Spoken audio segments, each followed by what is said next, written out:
대전지검 형사사부는 조달청 현직 간부인 A 국장과 B 과장을 각각 뇌물수수와 청탁금지법 위반 혐의로 불구속 기소했습니다. 또 이들에게 금품을 제공하거나 회사 돈 3억 원을 횡령한 대전의 한 건설사 간부 3명도 재판에 넘겼습니다. 조달청 A 국장은 지난 2020년 건설 과정에 편의를 제공한 대가로 1,000여만 원 상당의 골프와 술 접대를 받은 혐의를, B 과장은 2017년부터 4년여 동안 건설사 등으로부터 4억 5천만 원 상당의 금품을 수수한 혐의를 받고 있습니다. 대전의 한 신축호텔 공사에 참여했다 시공사 파산으로 30여 원에 달하는 임금을 받지 못한 장애인들이 채권자였던 은행에도 잘못이 있다며 시위를 벌였습니다. 장애인정보화협회 소속 장애인 100여 명은 오늘 해당 은행 앞에서 집회를 열고 시공사 파산 뒤 은행이 공매 절차 없이 호텔을 낮은 가격으로 매각하면서 밀린 임금 지급 등 피해 복구의 기회를 놓쳤다고 주장했습니다. 은행은 신탁계약서에 따라 매각을 진행해 문제될 게 없다는 입장인 것으로 알려졌습니다. 진실화해위원회가 6.25 전쟁 당시 홍성 지역에서 발생한 홍성 민간인 희생 사건을 1950년 9월 27일부터 10월 3일 사이 후퇴하던 인민군과 좌익 세력이 송모시 등 홍성 지역 우익 인사 19명을 용봉산 등에서 학살한 사건으로 결론냈습니다. 위원회는 신원이 파악된 희생자 19명이 대한청년단 등 우익단체 조직원이거나 군인과 경찰 혹은 그 가족이라는 이유로 인민군 등에 의해 목숨을 잃은 것으로 조사됐다고 밝혔습니다.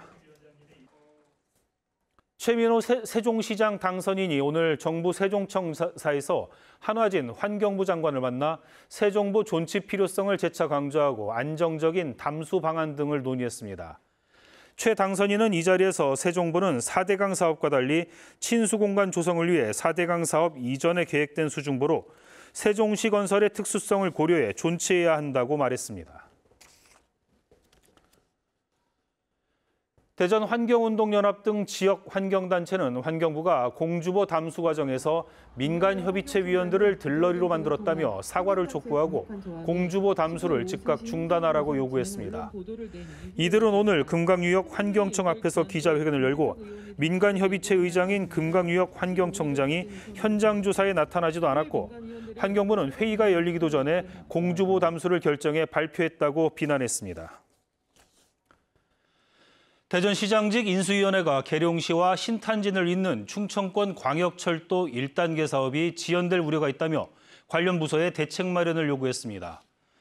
인수위는 최근 감사원이 기재부에 충청권 광역철도와 대전 도시철도 2호선 사이에 일부 중복 구간이 발생하는 등 수요 예측 재조사가 필요하다고 통보한 사실을 확인했다고 밝혔습니다.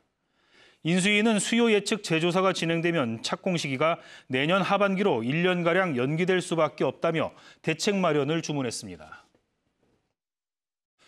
충남지사직 인수위원회가 오늘 도청 프레스센터에서 기자회견을 열고 민선 8기 핵심 추진 과제를 발표했습니다. 인수위는 아산만권 일대를 최첨단 산업단지로 육성하는 베이밸리 메가시티 추진 계획을 발표하고 아산과 천안, 평택, 순환철도 신설과 당진, 평택, 국지항, 물류환경 개선 등을 주요 과제로 제시했습니다. 장마가 시작된 가운데 대전과 세종, 충남 전역에 내려졌던 호우특보는 오늘 새벽 5시를 기해 모두 해제됐습니다. 지금까지 내린 비의 양은 금산이 65mm로 가장 많고 세종 64mm, 천안 58, 대전이 54mm로 집계됐습니다. 이번 장마로 충남에선 강풍에 의한 낙하물 사고와 나무 쓰러짐, 배수 지연 등 모두 18건의 사고가 접수됐습니다. 오늘은 흐리다 오후에 가끔 구름이 많겠고 내일 오후부터 충남 남부를 중심으로 돌풍과 번개를 동반한 비가 내리겠습니다.